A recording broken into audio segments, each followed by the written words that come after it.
जो Canadian prime minister ने statement दिया उसके बाद जाहिर है कि खलबली थी, ना सिर्फ भारत में बल्कि हर जगह, पाकिस्तान में भी मैं कहूंगी, क्योंकि बिलावल भुट्टो ने भी एक अपनी तरफ से एक बयान जो है वो दे दिया है, जो कि बहुत ज्यादा लोग अप्रिशिएट नहीं कर रहे कि बिलावल साहब। और जब पन्नू की वीडियो आई, गुरपन सिंह पन्नू की, कि इंडियंस निकल जाओ कनाडा से, भाग जाओ, ये कर जाओ, वो कर जाओ, कैनेडियंस ने बोला, कैनेडियन ओरिजिन से, कि अगर इंडियन निकल गए तो किसको रखोगे? ट्रूडो को बोला बाय द वे उन्होंने बोला अगर इंडियन निकल गए, ठीक है, तो क्या पाकिस्तानियों को रखोगे इधर? उन्होंने पाकिस्तानी लफ्ज इस्तेमाल किया,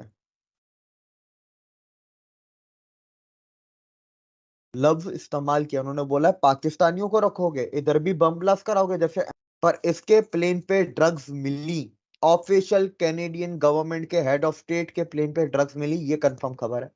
कैनेडियन नाज़रीन, कनाडा में 45 साल सिख रहनुमा हरदीप सिंह के खौफनाक कत्ल ने भारतीय हिंदुत्व का घिनौना चेहरा पूरी दुनिया पर अयां कर दिया, वाजे कर दिया। अब होना क्या चाहिए था? होना तो ये चाहिए था कि अपने मुल्क में इंसानी हकूक सल्ब करने और अकलियतों पर मुजालिम ढाने वाले इंडिया को, भारत को कुछ शर्म आती और वो अपनी घिनौनी गिरी हुई हरकत का एतराफ करके दहशतगर्दी से बाज आता। मगर हुआ क्या? हुआ इसके बिल्कुल उलट। हट धर्मी की इंतहा करते हुए इंडियन वजारत खारजा ने उल्टा कैनेडियन सिफारतकार को 5 रोज में मुल्क छोड़ने का कह दिया। फायदा उठाकर इंडिया को पूरी तरह एक्सपोज करें और डिप्लोमेटिक ऑफेंसिव हम लॉन्च करें इन द यूएन, अक़वाम मुत्तहिदा में।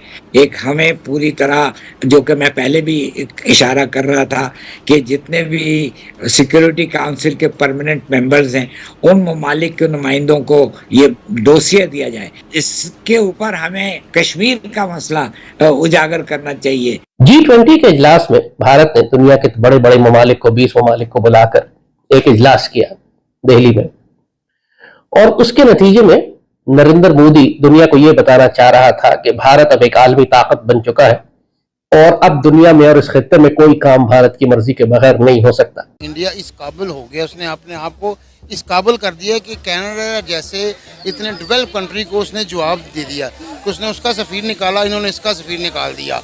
अगर ये इस काबिल ना आते तो उनकी मिन्नतें करते, उनको कोई ये प्रूफ देते कि हमने ऐसा किए नहीं, बजाय के शर्मिंदा होने के कोई प्रूफ देने के, उसने बजाय उनको उसकी डटाई के मुताबिक कि उसको उसका सफ़ीर निकाल दिया, उसके बराबर पे खड़ा होने।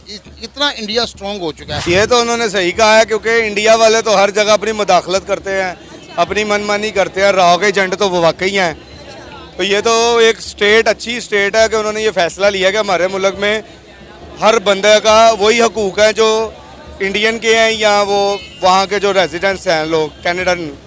तो वो सही किया उन्होंने सफारतकार को निकाल दिया कि वो बाकी राह के एजेंट ही हैं। तो सर, इंडिया ने भी इसका रिएक्शन देते हुए कनाडा के सफारतकार को कहा कि जी आप 5 दिन के अंदर मुल्क छोड़कर चले जाएं। तो वो चले जाएं, उनको तो कोई फर्क नहीं पड़ेगा, फर्क तो इंडिया को पड़ेगा। कनाडा को कौन सी इंडिया से कोई। हेलो दोस्तों, आप सभी का बहुत बहुत स्वागत है मेरे इस चैनल में। आशा करता हूं कि आप सब बिल्कुल अच्छे होंगे। आज की इस वीडियो में हम देखेंगे कि कैसे कनाडा शायद ये भूल गया है कि अब ये वो भारत नहीं रहा जो पश्चिमी देशों के दबाव में आ जाए। अब ये नया भारत है जिसमें मोदी जैसा दृढ़ विश्वास वाला पीएम और हमारी जैसी देशभक्त जनता वाला भारत है जो जैसे को तैसा के सिद्धांत पे चलता है। वैसे ये करके ट्रूडो ने अपने ही पैरों पे कुल्हाड़ी मारी है। कनाडा में महज 2% सिख रहते हैं, जिसमें से ज्यादातर भारत से ही प्यार करते हैं। लगता है ट्रूडो के पास अब चुनाव में लड़ने के लिए कुछ मुद्दा नहीं बचा, इसलिए पगला गया है। जैसे कि जग जाहिर है, जिस देश ने भी इस नए भारत से पंगा लिया है वो बर्बाद हो गया है। उधर पाकिस्तान में भी ये मुद्दा बहुत चर्चे में बना हुआ है और टॉप में ट्रेंडिंग कर रहा है। आइए देखते हैं पाकिस्तानी मीडिया और जनता की इस मुद्दे में क्या राय और विचार है। तो आइए सुनते हैं अपने बच्चों की बातें मेरे साथ। अपना कीमती समय देने के लिए आपका बहुत बहुत धन्यवाद।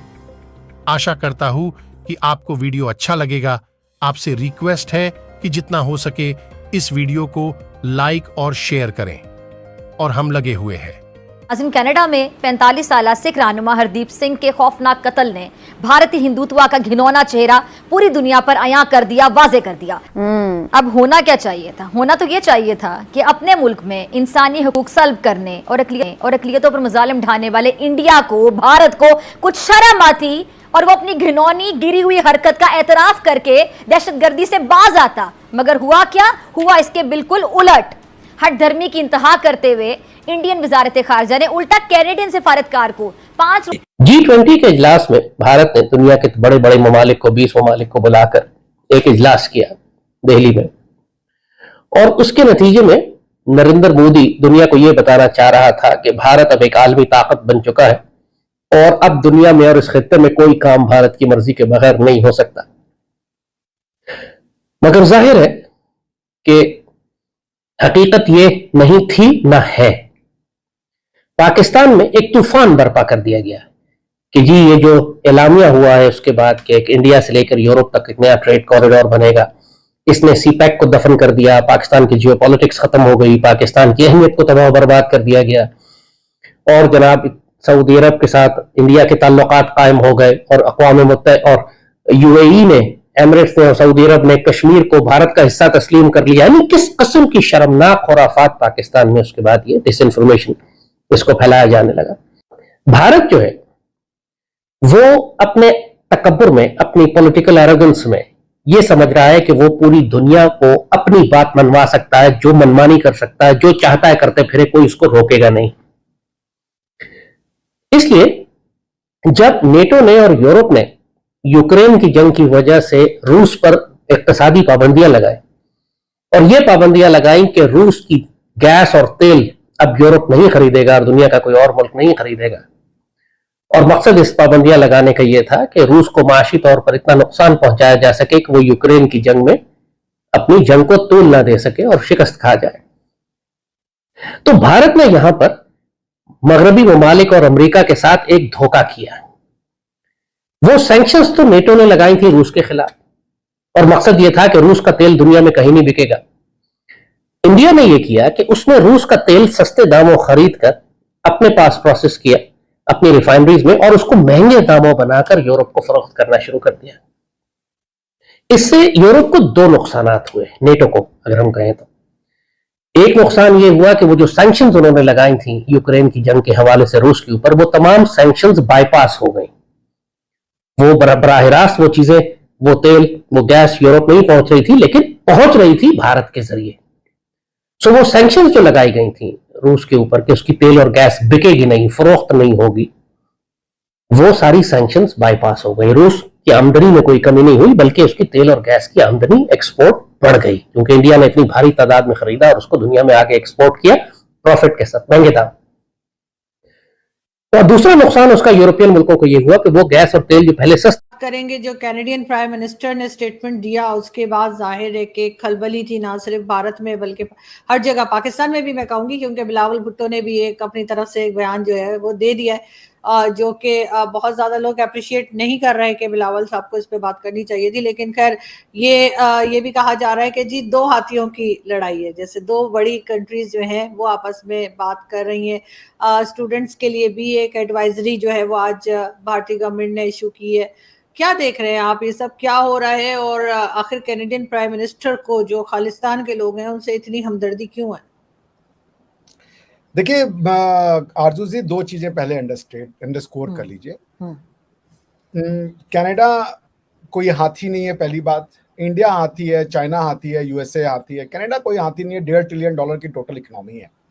इंडिया और इंडिया और कनाडा का जो टोटल इंपोर्ट एक्सपोर्ट भी है वो भी करीबन $3 से $5 बिलियन के बीच का, इससे ज्यादा कुछ है नहीं। और कनाडा में be one of the largest state on the world, लेकिन उनका मुश्किल से 7% स्ट्रिप इलाका जो कि यूएस के बॉर्डर के पास है वही इनहेबिटेबल है।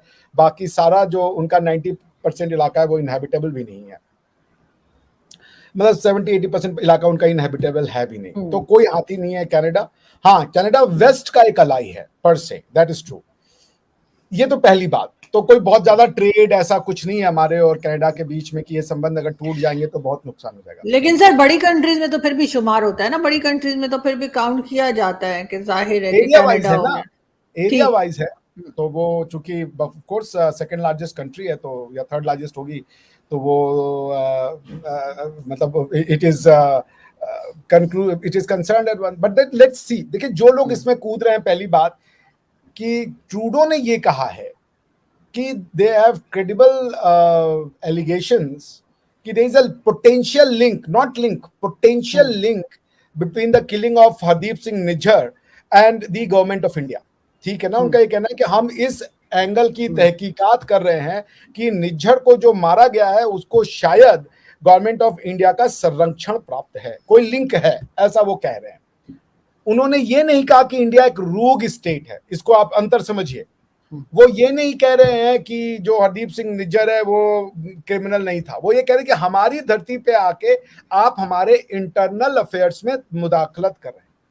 अब यहाँ पे आपको दो कंसेप्ट समझना बहुत जरूरी है, इंडिया और कनाडा के, बिकॉज कि अगर आप देखें हैं इस स्टेटमेंट के तुरंत बाद ट्रूडो आए, उन्होंने कहा neither I want to provoke India nor I want to escalate the matter, मैंने सिर्फ ये बात कही है टू हाईलाइट कि हमारी सॉवरेनिटी को खतरा है। इंडिया भी नहीं कह रहा कि कनाडा एक रूग स्टेट है या टेररिस्ट स्टेट है या ऐसा कुछ है। मैं एक सेकंड लूंगी सर आपसे, आपकी बात ठीक है, उन्होंने जो बाद में बात की या जो पहले बात की, लेकिन फिर एकदम से डिप्लोमेट्स को निकाल देना दोनों तरफ की कंट्रीज से, तो वो ये बात जताता है कि बात बहुत ज्यादा सीरियस है, सीरियस मैटर है। नहीं, उन्होंने डिप्लोमेट को नहीं निकाला, उन्होंने जो रॉ के सिक्योरिटी इंटेलिजेंस ऑफिसर थे कनाडा में उनको निकाला। इंडिया ने उसके बदले में सीनियर डिप्लोमेट को निकाला। जब पन्नू की वीडियो आई, गुरपंत सिंह पन्नू की, कि इंडियंस निकल जाओ कनाडा से, भाग जाओ, ये कर जाओ, वो कर जाओ, कैनेडियंस ने बोला, कैनेडियन ओरिजिन से, कि अगर इंडियन निकल गए तो किसको रखोगे? ट्रूडो को बोला बाय द वे उन्होंने बोला अगर इंडियन निकल गए ठीक है तो क्या पाकिस्तानियों को रखोगे इधर? उन्होंने पाकिस्तानी लफ्ज इस्तेमाल किया, लफ्ज इस्तेमाल किया, उन्होंने बोला पाकिस्तानियों को रखोगे, इधर भी बम ब्लास्ट कराओगे जैसे। पर इसके प्लेन पे ड्रग्स मिली, ऑफिशियल कैनेडियन गवर्नमेंट के हेड ऑफ स्टेट के प्लेन पे ड्रग्स मिली, ये कंफर्म खबर है। कैनेडियन न्यूज चला रही है, इंडियन न्यूज चला रही है, CNN भी चला रहा है, BBC भी चला रहा है, पूरी दुनिया चला रही है। गार्डियन पे भी आ गया, वॉशिंगटन पोस्ट में भी आ चुका है, टोरंटो सन में भी आ चुका है, आज सुबह को टाइम्स ऑफ इंडिया में भी आ गया। ये है इनकी टोटल वैल्यू, ये है इनकी टोटल औकात। ये तो अभी शुरुआत है, अब इंडिया इनको नहीं छोड़ेगा, इंडिया रगड़ेगा। एक चीज याद रखिएगा, इंडिया की कभी हिस्ट्री में जाएंगे ना, 2014 से पहले भी ऐसे एक दो केसेस हुए हैं अमेरिका के साथ, इटली के साथ, इंडिया ने तब नहीं किसी को बख्शा, तो आज बख्शेगा जब वो जियोपॉलिटिकल पोल है। आप देखे ना, सारे इंडिया के दुश्मन ही इसके साथ क्यों हैं? चाइना की फंडिंग का केस इसके ऊपर है, वो इंडिया का दुश्मन। जॉर्ज सोरोस इसको फंडिंग करता है, वो इंडिया का दुश्मन। वहां पर आपका ये पन्नू, गुरपंत सिंह और ये सारे ये आपके जगमीत सिंह, ये इसके पार्टनर, वो इंडिया के दुश्मन। फिर इंडिया के और अलग जलील होके जाता है ये भाई साहब, पहले G20 में जलील होता है, फिर बायलैटरल मीटिंग के लिए मुझे बुलाने के लिए थैंक यू देविक। और कल भी हमने एक टॉपिक पर डिस्कशन की थी, बहुत ही ट्रेंडिंग टॉपिक चल रहा है, इंडिया और कनाडा की कंट्रोवर्सी चल रही है आपस में, जिसमें हमने कल डिस्कशन की थी और काफी ज्यादा पब्लिक ने हमें अप्रिशिएट भी किया था। तो उसी से रिलेटेड एक टॉपिक है, उसी से रिलेटेड फर्दर हम बात करेंगे, फर्दर हम डिस्कशन करेंगे। और वो ये है कि ऑस्ट्रेलियन प्राइम मिनिस्टर से जब एक जर्नलिस्ट ने पूछा कि क्या आपको रिग्रेट है कि आपने मोदी को बॉस बोला, कि आपको रिग्रेट है कि आपने मोदी के साथ वक्त गुजारा, तो उन्होंने इस चीज को कहा कि चिल आउट। तो आपको क्या लगता है कि ऑस्ट्रेलिया के, मैं FM की भी अभी स्पीच सुन रही थी, भारत से रिलेटेड कोई भी नेगेटिव कमेंट नहीं आया है, बल्कि कनाडा के लिए बहुत कुछ बोला जा रहा है। तो क्या कहेंगे आप इसके बारे में कि ऑस्ट्रेलिया स्टैंड्स विद इंडिया? बिल्कुल, ऑस्ट्रेलिया क्या पूरी दुनिया ही स्टैंड विद इंडिया। उसमें अब मैं पहले को टाइमलाइन पे थोड़ा सा चल लेते हैं। ट्रूडो निज्जर का नाम लेते हैं पार्लियामेंट में, फिर कनाडा इंडियन डिप्लोमेट को एक्सपेल करता है, उसके बाद इंडिया कैनेडियन डिप्लोमेट को एक्सपेल करता है, ठीक है। उसके बाद दोपहर को गुरपंत सिंह पन्नू एक हेटरेट वाली वीडियो निकालता है इंडियन कैनेडियन हिंदू से लिए, और उसके 1 घंटे बाद जस्टिन ट्रूडो इंटरव्यू देता है कि नहीं नहीं नहीं, हम इंडिया को प्रोवोक नहीं करना चाहते, हमारा वो मतलब नहीं था, इंडिया ने हमें गलत समझ लिया।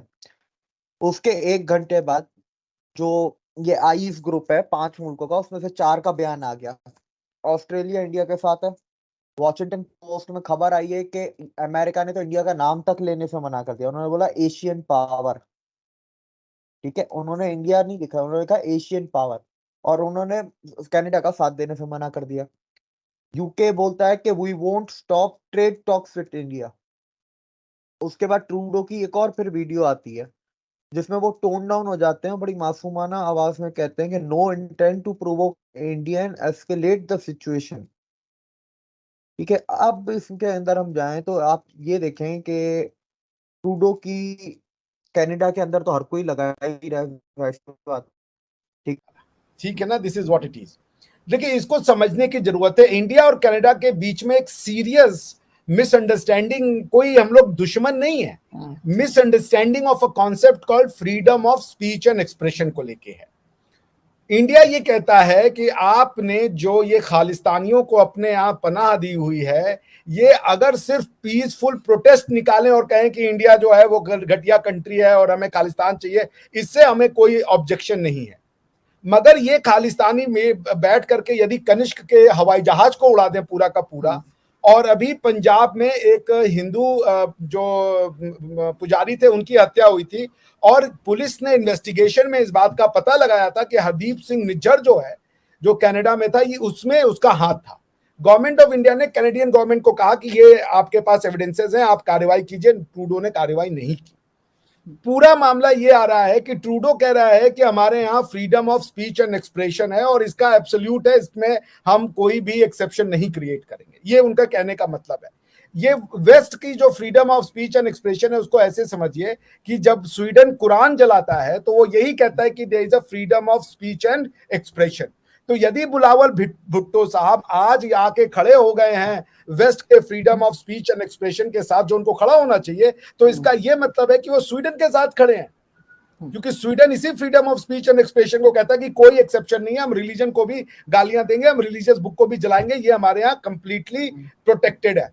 तो फिर वो जहां जहां पे वो अबाया बैन होता है और ये होता है फ्रांस में, स्वीडन में, इजिप्ट में, कहीं पर भी, फिर वो आवाज ना उठाएं, क्योंकि ये सब freedom of speech and expression के नाम पे किया जाता है। खैर एनीवेज, इसको आप समझे। देखिए, ये समझिए आरजू जी की freedom of speech and expression जो वेस्ट समझता है और जो हम समझते हैं, जमीन आसमान का अंतर है। Freedom of speech and expression है क्या, इसको आप समझ लीजिए। ठीक है, क्यों आया ये? वेस्ट में एक महोदय थे, उनका नाम था गैलीलियो। गैलीलियो साहब ने यह कह दिया था कि हमारी जो पृथ्वी है वो स्टैटिक नहीं है, वो सूरज के चारों ओर चक्कर लगाती है। That means the universe we live in is a heliocentric and not a geocentric. इतना कहने चर्च ने उनकी सारी स्टडी को जब्त कर ली, उनका प्रोसिक्यूशन हो गया, उनको लिंच कर दिया, उनको होम हाउस अरेस्ट कर दिया गया था, पीटा गया सो अलग। उसके बाद एक महोदय आए, चार्ल्स डार्विन, उन्होंने कहा कि इंसान का क्रिएशन नहीं हुआ है, इंसान का इवोल्यूशन हुआ है। अगर क्रिएशन है तभी गॉड है, इवोल्यूशन है तो गॉड ही नहीं है। इंडिया इस काबिल हो गया, उसने अपने आप को इस काबिल कर दिया कि कनाडा जैसे इतने डेवलप कंट्री को उसने जवाब दे दिया कि उसने उसका सफ़ीर निकाला, इन्होंने इसका सफ़ीर निकाल दिया। अगर ये इस काबिल ना आते तो उनकी मिन्नतें करते, उनको कोई ये प्रूफ देते कि हमने ऐसा किए नहीं, बजाय के शर्मिंदा होने के कोई प्रूफ देने के, उसने बजाय उनको उसकी डटाई के मुताबिक कि उसको उसका सफ़ीर निकाल दिया, उसके बराबर पे खड़ा होने। इतना इंडिया स्ट्रॉन्ग हो चुका है। ये तो उन्होंने सही कहा है, क्योंकि इंडिया वाले तो हर जगह अपनी मुदाखलत करते हैं, अपनी मनमानी करते हैं, राह के एजेंट तो वो वाकई हैं। तो ये तो एक स्टेट, अच्छी स्टेट है कि उन्होंने ये फैसला लिया कि हमारे मुल्क में हर बंदे का वही हकूक़ है जो इंडियन के हैं या वो वहाँ के जो रेजिडेंट्स हैं लोग कैनेडन। तो वो सही किया उन्होंने, सफारतकार को निकाल दिया कि वो वाकई राह के एजेंट ही हैं। तो सर, इंडिया ने भी इसका रिएक्शन देते हुए कनाडा के सफारतकार को कहा कि जी आप 5 दिन के अंदर अंदर मुल्क छोड़कर चले जाएं। तो वो चले जाएं, उनको तो कोई फर्क नहीं पड़ेगा, फर्क तो इंडिया को पड़ेगा। कनाडा को कौन सी इंडिया से कोई खजाना मिलना है। बिलावल जरदारी ने कहा है इस सारे मामले के ऊपर कि इंडिया एक दहशतगर्द और गुंडा रियासत बन चुकी है। मतलब किसी के मुद्दे में, किसी के मसले में हमारे फॉरेन मिनिस्टर का टांग अड़ाना नहीं बनता। भाई ना आप 3 में है ना आप 13 में है, फिर आप कहते हैं कि इंडिया हमारा दुश्मन हो गया। सबसे पहली बात तो ये है कि जो बिलावल है ना, अगर वो इस वक्त हुकूमत में होता है ना तो शायद वो ये बयान ना देता। अभी तो जो होती है ना स्कोरिंग पॉइंट हो रहा है कि किसी तरीके से अवाम का दिल जीता जाए, कोई ना कोई ऐसा हमारे हाथ मुद्दा लगे, हम अवाम का दिल जीते और फिर इक़्तिदार में आए। तो मेरा ख्याल है कि ये बिलावल ने भी ये वही हरकत की है, हालांकि इसका वाकई नहीं बनता। अपने सिंध के मामला नहीं संभाल जा रहे, सारी ज़िंदगी से जब से हम पैदा हुए हैं 40 साल के होंगे, सिंध में गवर्नमेंट की इनकी है, इन्होंने क्या किया सिंध के लिए आज तक? ठट्ठा में क्या किया आज तक उधर पानी नहीं दे सके, तो ये दुनिया के मुल्क संवारेंगे। बलोचिस्तान में आप देख लें क्या हालात हैं। बलोचिस्तान में अलग से तहरीक शुरू हो गई है, बलोचिस्तान के मामला इनसे हैंडल नहीं हो रहे। आज़ाद कश्मीर देख लें, आप गिलगित बल्तिस्तान देख लें, अपने सूबे इनसे संभाले नहीं जा रहे। इंडिया और कनाडा के मसले में ये लोग कूद पड़े हैं और नरेंद्र मोदी को और इंडिया को बातें सुना रहे हैं। वैसे इन्होंने इंडिया से कुछ नहीं सीखना, लेकिन जैसे इंडिया के खिलाफ कोई इस तरह की बात शुरू होती है, कोई नेगेटिव खबर आमजद। नाज़रीन, भारत और कनाडा के दरमियान ताल्लुकात मज़ीद कशीदा होते जा रहे हैं। कनाडा ने भारत के सफारतकार को मुल्क बदर कर दिया है, जिसके नतीजे में भारत ने कनाडा के सफारतकार को 5 दिन के अंदर अंदर मुल्क छोड़ने का हुक्म दे दिया है। इस सारे मामले में पाकिस्तान के वज़ीर ख़ारजा बिलावल भुट्टो ज़रदारी भी कूद पड़े हैं। उन्होंने कहा है कि भारत एक दहशतगर्द और गुंडा रियासत बन चुकी है। इसी पर आज हम बात करेंगे पाकिस्तान की आवाम से, तो आइए चलिए हमारे साथ। अस्सलाम वालेकुम। वालेकुम सलाम। कैसे हैं सर आप? अल्हम्दुलिल्लाह। अच्छा सर, आप तक खबर पहुंची होगी, इंडिया और कनाडा के दरमियान ताल्लुकात जो है वो काफ़ी कशीदा होते दिखाई दे रहे हैं। खालिस्तान का एक रहनुमा कत्ल हो गया है, जिस पर कनाडा का कहना है कि जो इंडिया का सफारतकार है वो रो का एजेंट है और इस मामले में वो सारा मुलव्विस है, लिहाजा उनको मुल्क बदर कर दिया गया है, जिसके का जवाब दिया है इंडिया ने। और इंडिया ने कनाडा के सफारतकार को कहा है कि 5 दिन के अंदर अंदर आप मुल्क छोड़कर चले जाएं। सर, आप इस सारे मामले पर क्या राय रखते हैं? मैं तो ये रखता हूँ कि देखें आप कि इंडिया इस काबिल हो गया, उसने अपने आप को इस काबिल कर दिया कि कनाडा जैसे इतने डेवलप कंट्री को उसने जवाब दे दिया कि उसने उसका सफ़ीर निकाला, इन्होंने इसका सफ़ीर निकाल दिया। अगर ये इस काबिल ना होते तो उनकी मिन्नतें करते, उनको कोई ये प्रूफ देते कि हमने ऐसा किए नहीं, बजाय कि शर्मिंदा होने के कोई प्रूफ देने के उसने बजाय उनको उसकी डटाई के मुताबिक कि उसको उसका सफ़ीर निकाल दिया, उसके बराबर पे खड़ा होने। इतना इंडिया स्ट्रॉन्ग हो चुका है, आप साहब लगाएं कि कनाडा जैसे डेवलप कंट्री को उसने साफ जवाब दिया है। आज से पहले कनाडा हो गया, अमेरिका हो गया, लंदन हो गए, इन जैसे मुल्कों को किसी मुल्क की ज़रूरत नहीं थी कि जवाब उन्होंने जो कहा यस सर और नो सर, इसके अलावा कोई बात नहीं थी। मैं तो पहली बार देखा है कि किसी मुल्क ने इंडिया हो या जो इस मुकाबले में आके उन्होंने इसको जवाब दिया है। आ सकता है और कह सकता है कि फ्रीडम ऑफ एक्सप्रेशन है, मैंने तो अपने बाप को थप्पड़ ही तो लगाया है। तो अगर आपके देश में अपने बाप को थप्पड़ लगाना जायज है, पर भारत की संस्कृति और संस्कार में ये चीज नहीं है। आपकी धरती पर, जस्टिन ट्रूडो के कनाडा की धरती पर अगर हमारे भारत के नेताओं को और हमारे भारत के आइडियल और हमारे भारत के प्रधानमंत्री जी को, जो जिनको हम अपना आइडियल और अपना गार्जियन मानते हैं, अपना मुखिया मानते हैं, अगर उसको ये खालिस्तानी अगर उनको गालियां देते हैं और उनके नाम से कोई मिचिल और मीटिंग करते हैं, तो इस पर उंगली उठाना बहुत जरूरी था। अब बात आती है कि 1984 में यही सिख कम्युनिटी खालिस्तानी वाले थे जिन्होंने इंदिरा गांधी का मर्डर किया था। उसके बाद भी बहुत जबरदस्त आंदोलन चला था। उसके बाद ऐसा भी हुआ था कि 2000 से ऊपर सिख जो है वो उनको धरपकड़ किया गया था, उनके ऊपर कार्रवाई की गई थी। 2000 सिख का डेथ हुआ था। अब मैं आपको उसके बाद बता देना चाहती हूँ कि 1984 में जब इंदिरा गांधी का मर्डर होने के बाद यही सिख जो खालिस्तानी मूवमेंट है इन्हीं लोगों ने करवाया था। उसके बाद 1 साल के बाद एक एयर इंडिया जेटलाइनर फ्लाई कर रहा था टोरंटो से न्यू दिल्ली की तरफ, जिसको बर्बाद किया इन्हीं लोगों ने। और 329 लोग जो है वो जिनको मौत के घाट उतारा गया, उनका भी यही कहना है। और इस वेरिफिकेशन और इन्वेस्टिगेशन पर भी यही बात निकल करके आई कि इन्हीं लोगों ने ये काम किया था। अब मैं आपको बताती चलूं कि 1970 में भी इनको खत्म करने की बहुत कोशिश की गई थी। अब जबकि इसके ऊपर 10 लाख रुपए का जुर्माना था, अब जबकि इसने इतनी एक्टिविटीज, क्रिमिनल एक्टिविटीज कर रखी थी, अब जबकि इसने इसके एक्टिविटीज को लेकर के काफी सारे केसेस ऑलरेडी भारत में दर्ज थे। इम्पर्सोनेशन का था, इसके ऊपर कनाडा में भी इम्पर्सोनेशन के सेक्शंस इसके ऊपर लगे हुए थे, आइडेंटिटी फ्रॉड के सेक्शंस लगे हुए थे, एंटी इंडिया टेरर एक्टिविटीज के इसके ऊपर सेक्शंस लगे हुए थे। उसके बाद फिर और भी हजारों तरीके के केसेस के सेक्शंस इसके ऊपर लगे हुए थे। लेकिन अभी तो जस्टिन ट्रूडो जो है वो तो रुदाली बन करके बड़ा रोना धोना कर रहे हैं। तो मुझे ऐसा लगता है कि जो जवाब हमारे भारत के प्रधानमंत्री ने इनको दिया है वो बहुत जबरदस्त दिया है, और जो रास्ता दिखाया है और 5 दिन का अल्टीमेटम दिया है, ये जबरदस्त दिया है। बात आती है कि इंडियन डिप्लोमेट जो हैं, उन्होंने भी कई बार जस्टिन ट्रूडो को समझाने की कोशिश की थी। हमारे भारत के फॉरेन मिनिस्टर डॉक्टर जयशंकर जी ने भी उनको कई बार समझाने की कोशिश की।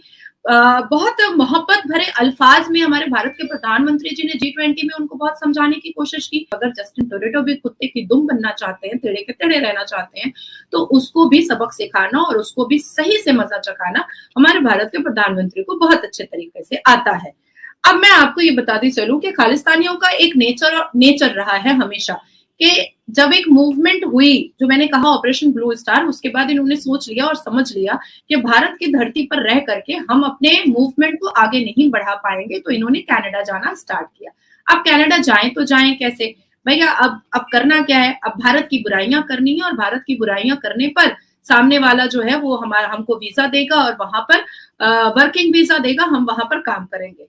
तो ये खालिस्तानियों ने किया। अब 9 साल में अब क्या करना है? अब जैसे असदुद्दीन अवैसी और कुछ मौलवी मुल्ला है जो यहाँ का खाते हैं, यहीं का पहनते हैं और यहीं पर सुकून में भारत में रहते हैं, और पाकिस्तानियों को खुश करने के लिए आंखें मीच करके मुसलमानों को डेप्राइव कहते हैं, और पाकिस्तानी बड़े खुश भी हो जाते हैं।